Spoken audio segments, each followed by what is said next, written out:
Trent and Biz back with you with another edition of the Locked On Hawkeyes podcast. It is Spencer Petras' job at the quarterback position. Stat Boy helps us out with some disappointing numbers, and we try to figure things out this week from a betting angle, all coming up on today's Locked On Hawkeyes podcast. Our Locked On Hawkeyes, your daily podcast on the Iowa Hawkeyes. Part of the Locked On Podcast Network, your team every day.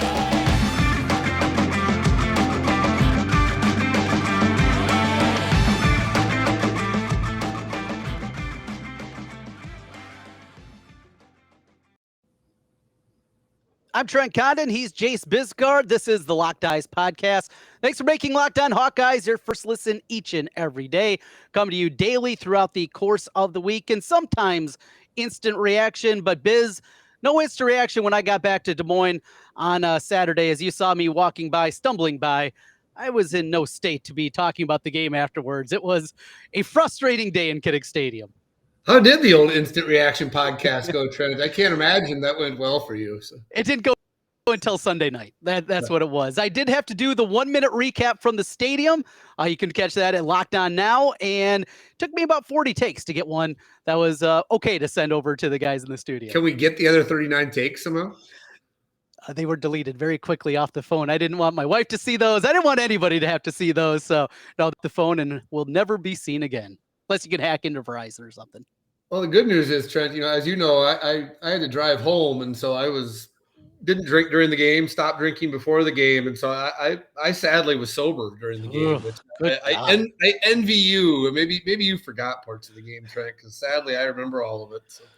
Well, games, I guess maybe I wish I was drunk so I could you can all be a little hazier because it was all way too clear for me. But we could sit and talk about that game and for hours, Trent, but it doesn't do any good at this point. We're just not a good football team right now, or at least not a good offensive football team. And so what can you do? Yeah, the story of the depth chart being released, no changes, and hearing Spencer Petras early in the week, no changes. It's baffling that this offense is this bad. A quarterback is struggling this much.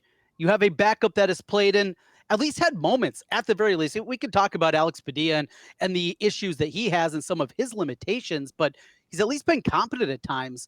And to not give him a look, it's one of the most confounding and confusing things that I can remember in Iowa football now. And remembering back since 1985, it's been a long time. And you go even further back than that, Biz. It's one of the more crazy situations I can remember. Well, and I think on top of that, Trent, I think he's just a better fit right now for what we're looking to accomplish because we got a bad offensive line. I mean, there's no doubt about that. After 2 weeks, I mean, what we have second half of that, as the game got on, we started off, first quarter ran the ball pretty well. For the second half, we have, I think, 8 runs for 5 yards. I mean, we can't run the ball. And so, I mean,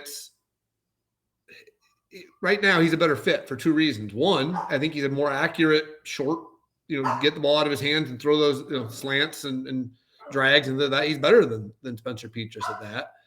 Second, I mean, he can elude the rush a little bit and buy us a little bit of time, which we badly need. So, but, my big takeaway from all this, Trent, is we live in a society where you can't get 100% of people to agree on anything.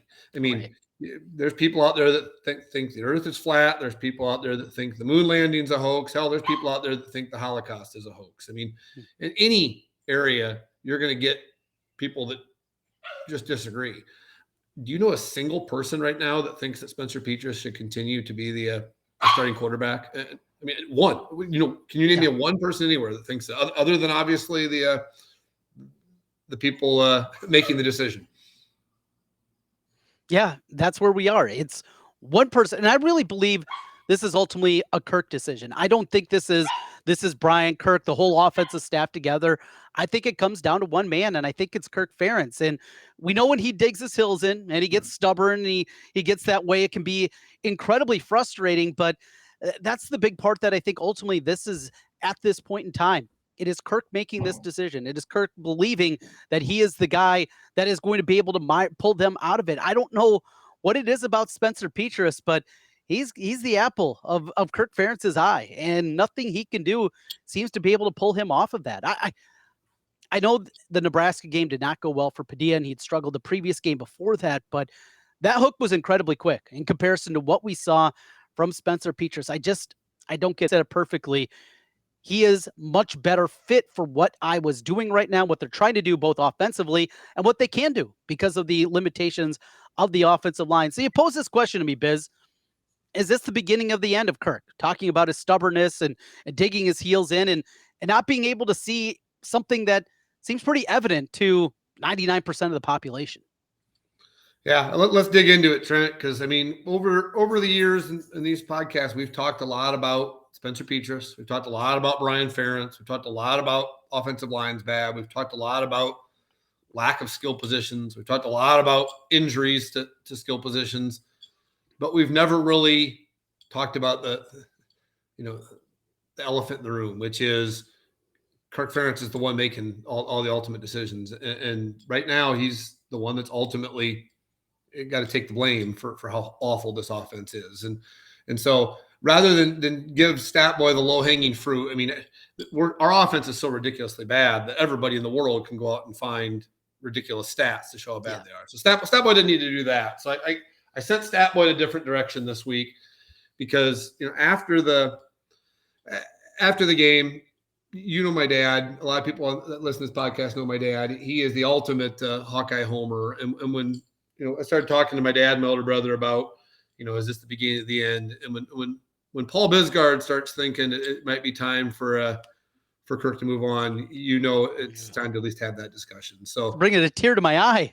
Yeah, and so it's you love Kirk, I love Kirk. I think most Iowa fans love Kirk, but his stubbornness right now is just shocking. I mean, and it's probably going to be his undoing. And so, I mean, what I had Statboy look into is this reminds me a lot of kind of the end for Hayden.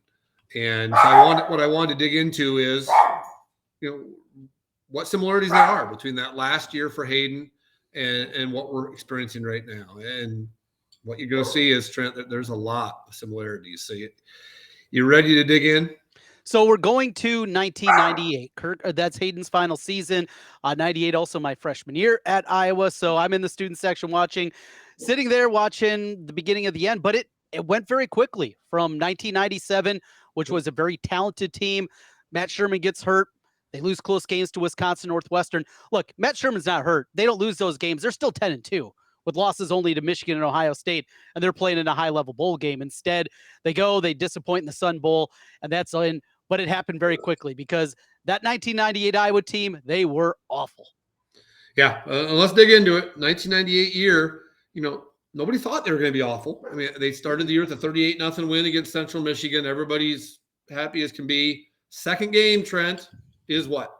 Iowa State 27-9. Yeah. Hawkeyes favored by 4 touchdowns. Yeah, home game against an Iowa State team that had gotten blown out the week before by TCU. And, everybody just assumed the status quo was going to happen. We won 15 in a row at that time. And like you said, things changed quickly from that point on. So let's dig into it, Trent. This is where Statboy's newspaper.com subscription really comes in handy because you find out just how quickly things turned on Hayden Fry. So they lose that second game, 27-9 to Iowa State. So let's start with just talking about that game a little bit because there's some similarities. Through 2 games that year, Iowa was averaging 1.7 yards a rush, had given up 12 sacks, and didn't have a quarterback.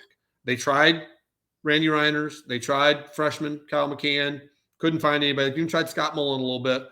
But, at the end of that game, Hayden had a couple of telling quotes. First, he was asked about the O-line, and his response, it's great because you forget just how bluntly honest Hayden is. So asked about the O-line, his response, well, they're the best we've got. So I don't know, they're all glowing, glowing endorsement for the offensive line. And then they're going to go to Arizona the next week, a good Arizona team. And Hayden talked about the fact that he just ended. This is his last quote about Arizona. We're in trouble. Wow. And he was right. They were in trouble. They got beat by 24 in Arizona. But between those two games is when Statboy finds this nugget, Trent. So between the Iowa State game and the Arizona game is when it really happened. Middle of that week, that Wednesday, I believe it was, a Chicago Tribune writer writes a open letter to Hayden Fry, and he titles it, "Hey, Hayden, bolt before they revolt." And there's some really telling, hopefully Statboy will put it up online after this, because it's a really interesting article. But there's some really telling comments in there. The guy, like I said, it's an open letter to Hayden, talks about everything he'd done, talked about that it's just time. It was time for him to move on, and it's time for him to leave on his terms. And some of the quotes in there, comments, "Get out now, get out on your own terms. Not fair for the fans that turn on you, but they will if you end up hanging around too long." And they end with, "Leave now. If you do, you help ensure the long-term health of a program that you've helped to build." Boy, do those things sound That's incredible. Sound pretty similar to what we're dealing with right now, Trent. I mean, those three things, if you put those three things in an article this week, if Chad Leistikow or Scott Dockman wrote that article tomorrow and said those same things, would you disagree with any of those? Not at all. And maybe it should be. It's one little nugget, and it was this summer. Tom Kaker relayed to this on my radio show last week that it was at Big Ten Media Days, and they're doing a little just kind of sitting around, the beat guys talking, getting a few extra nuggets that you don't get when Kirk's up at the podium. And they were talking about the quarterback position, and Kirk finally kind of looked at all of them and said, "Boy, it's a lot worse out there than I thought." And must be bad out there, I think was the right. quote, Yeah, it is. It absolutely is. Yeah. And from what happened this week, from the release of the depth chart to trotting Spencer out there at 11 o'clock before Kirk even talks on Tuesday, and to the trolling of the cameos. Right. There's a tone deaf nature, and I said this last night to my wife. I said, Kirk feels really old for the first time in my life. I mean, he feels out of touch. And yes, the social media thing that we've talked about before and all that, there has always been an old man element. Even when he was 40 years old, he was an old 40. He's always had that kind of quality to him. But this is a time that the oldness feels out of touch and not understanding what's happening in the fan base and a revolt, as was said in that article. It's, I don't know, just kind of a scary time. Well, and I think that tone deaf nature, you can see it also in the comments, other comments throughout the year. I think they really thought their offense was going to be good. I mean, I don't think they were BSing this, Trent. We talked about it. Part of the reason I kind of bought in and thought we were going to be better than I'm really worried about this offensive line. I've been negative on Iowa's offensive lines for a long time. I just don't think they've been consistently good. We've had good individuals, but we've not had a good offensive line in a long time. I mean, back to 2015, probably. I mean, 2016, that we won the Joe Moore Award, but it was ridiculous. We didn't deserve that. I mean, they haven't had a good, legitimate line that just moves people off the ball regularly for 7 years now. And for whatever reason, like you said, the tone-deaf nature, that they really thought this team, I think they saw that Kentucky game as kind of a turning the corner. I think they thought, man, we ran the ball well. We did some good things against Kentucky, against a good SEC defense. And I think they really thought coming into this year they had an above average offense on their hand. And I think they still think that, which how they can, I have no idea. But I really, truly think Kirk still is of the opinion that a little better execution here, a little more, a little something here and there, and things are going to click. And hell, we're 72.5 yards behind the second worst offense in football, Trent. At some point, it's truly the definition of insanity to just keep doing the same thing and expect different results. But, I think you're right. Tone deaf nature is kind of a good way to put it. Because I think they do a good job of sheltering themselves from the outside noise. Yes. But sometimes you need to hear the outside noise, and they don't. And right now the outside noise is what's going to get him. It's going to, like I said, I want to see things end well for Kirk Ferentz. And I want to see them end on his terms, but it doesn't feel good right now. So let's go back. There's a couple more articles that we found that.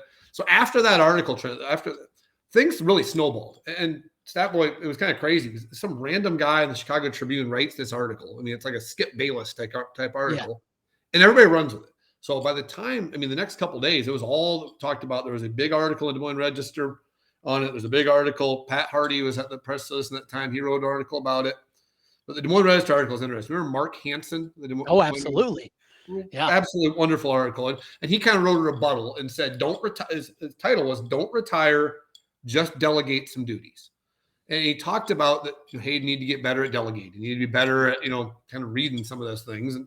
But in the article, Mark Hansen said, it is kind of hypothetical, it says, but let's say they finish 3-8, then maybe it is time to retire. They finished. Guess what I ended up finishing that year? 3-8. Yeah, went 3-8. Not only did they go 3-8, but they got throttled down the stretch. Lost Arizona by 24, lost by Wisconsin to 31 by 31, lost to Ohio State by 31, ended the year losing to Minnesota by 42. And I'm not saying that's going to happen with this team, but right now, do you feel more confident with this team going 8-4 or 4-8? 4-8. It's not even close. Looking at the schedule and looking at, can they go 8-4? Sure, absolutely. The defense and special teams are good enough; they can win by the skin of their teeth a few more times. But if you're a betting man, Trent, which I think you are, if I gave you the two options, 4-8 or 8-4, which one are you putting money on? Yeah, it's 4-8, and that Illinois game obviously looks more difficult. The Rutgers game looks more difficult. The ones that seem like they're the layups, those ones are a lot tougher right now. There are no layups the rest of the way outside of what you'd anticipate this week against Nevada. And well, when you're putting 7 points up a game and 158 yards of total offense, there's no such thing as a layup, even against a team as putrid as Nevada. Well, it better be a layup, Trent. If they lost by 21 at home to Incarnate Word, if we somehow lose to Nevada, it might be time. We might be talking about some different. We might be talking about some firings at the end of this week. So again, at this point, I don't think you can assume anything with this offense and this team. But if you can't beat Nevada, then we're talking about an all-time collapse. So. Yeah, but I just thought some of those quotes that Stat Boy dug up, just eerily similar. We're talking about really 25, 24 years ago, but they could be plugged into an article tomorrow and, the exact same thing. So, I hope we're jumping the gun here. I hope we're both just, being overly dramatic, but it feels like the beginning of the end to me. I hope I'm wrong, but it just doesn't feel like you said, it feels like Hayden part 2 here. It feels like, the game passed Hayden by his last couple of years, and he wasn't up for the recruiting. He wasn't up for, some of those things that passed him by. And like you said, it kind of feels the same with Kirk right now. He feels old. It feels like it's maybe the game's passed him by a little bit. And so hope we're wrong, but the evidence certainly seems to be pointing in that direction. BetOnline.net, your number one source for all your pro and football college betting needs and sports info this season. You can find all the latest football developments, game matchups, news, and podcasts, including the opening lines for each week's games. BetOnline, your continued source for all your sports wagering information, live betting, esports, and scores. Head to the website today or hop on your phone and learn more about the trends and action. BetOnline, where the game starts. Wrapping up here, Biz, we're going to make our BetOnline picks coming up in just a moment. But one final piece. Petras will be the quarterback this week. What can be done to fix this offense? Not going to be able to go out in the transfer portal right now and find different players. The offensive line is what it is. Schematically, is that what we're looking at here? What schematically can Brian do to open some things up? I don't know. I'm the one that asked you the question, what can we do? And I thought about it for a couple of days, Trent, and I don't know the answer. I think the number one answer is get healthy.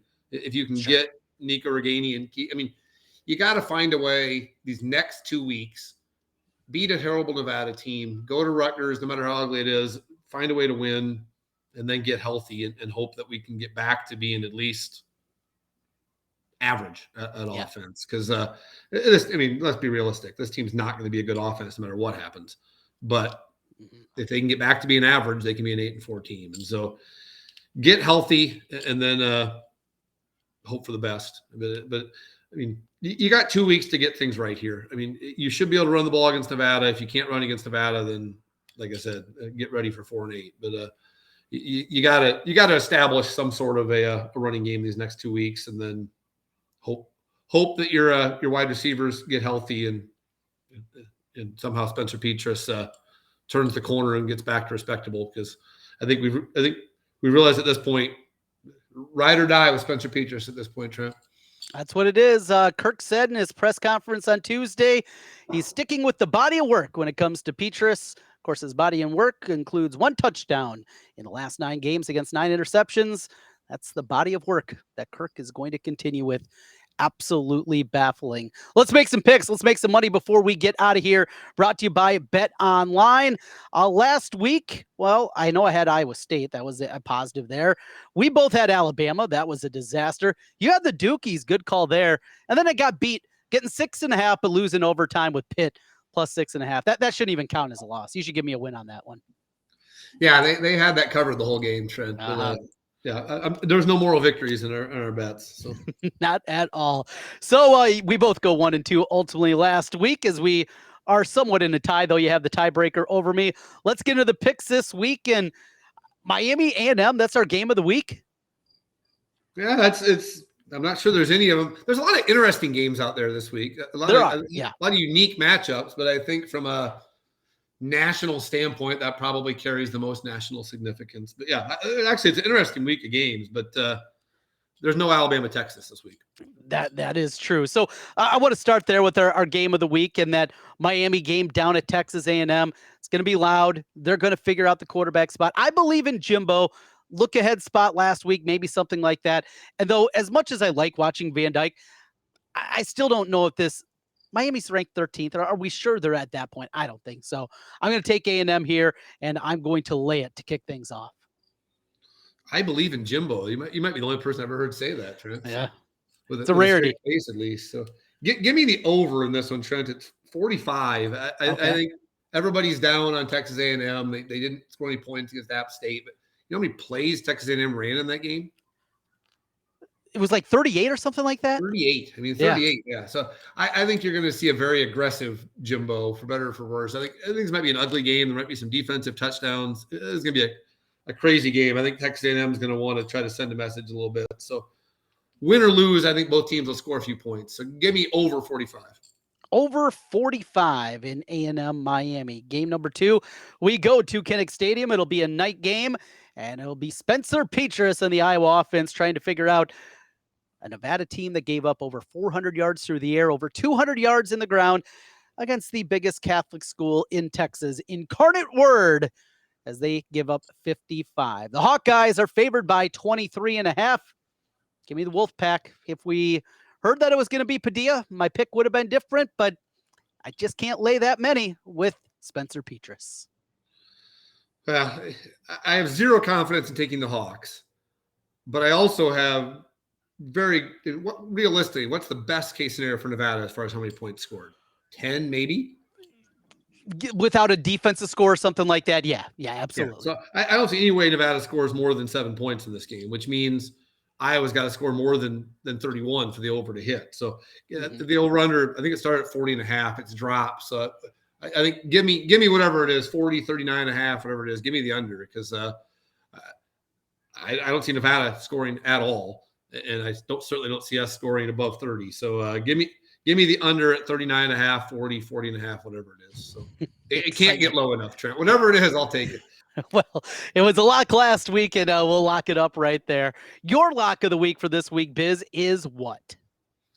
You know, I liked Nebraska when it was plus 14, but that number has dropped a ton. I really like Texas San Antonio against Texas when it was plus 14, but that number has dropped a ton. So I probably should just stick with Texas San Antonio, because I really like Texas to lay an egg after last week. But give me Mississippi State, Trent. I think they're just a significantly better team than LSU, and they've played 2 decent opponents and played really well against them. I just don't think LSU is very good right now, and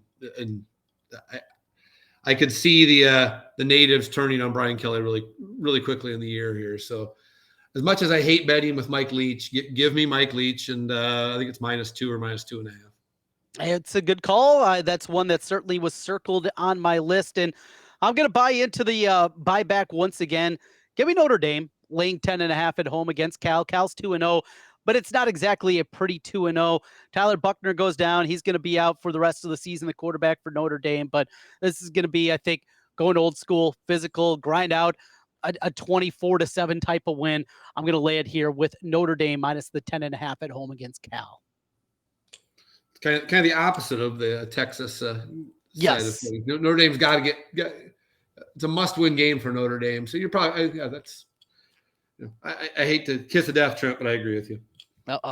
Here, that is big time trouble. Those are our BetOnline picks each and every week. We pick the Iowa game, a game of the week nationally, and then our favorite game outside of the docket. Biz, you got to get back to work. I got to get back to work.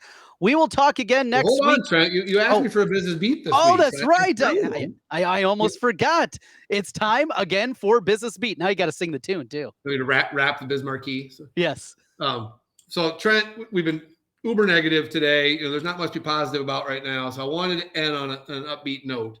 Statboy looked, and I asked him, I said, when was the last time we started a season by scoring 7 points or less in back-to-back games? And his answer really surprised me because it was actually exactly 40 years ago, 1982, the year after Hayden went to the Rose Bowl.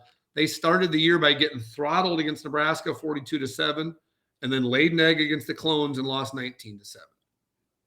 So what you're thinking, like, well, where's the positive to this? Well, the silver lining is that team went 6-2 in the Big Ten, went to a bowl game, won the Peach Bowl, and ended having a good year. So right. there's your best case scenario, Trent. Start with laying 2 complete eggs, and you turn it around and have a successful year. So let's hope for a repeat of 1982. We'll see you in the Peach Bowl in January, Trent. All right, see you there. That'll be that's these days that is a Access Bowl, one of the top 6 bowl games. Iowa gets there. We're aiming high, Trent. Aiming high. Looking a lot different. The Peach Bowl today looks a lot different than the Peach Bowl back then, being played at Fulton County Stadium way back in the day in that awful grass field. Biz, we'll talk next week. Enjoy Kinnick Stadium. I know you're going to want to be one of the few out of our group making it there. In fact, I had plans. So I was going to bring the kids over this week, and the quarterback decision changed in my opinion. I'm not going to make that drive after that decision. I guess I'm a selfish fan. Way to punish your children, Trent. Man. No, I'm not going to punish them. They don't have to go watch Spencer Petras play quarterback. Poor Ellis. She just wants to wave to the sick kids, and you won't let her. We'll find a better game for that. We'll find a better game for that down the line. Biz, we'll talk next week. All right, go Hawks.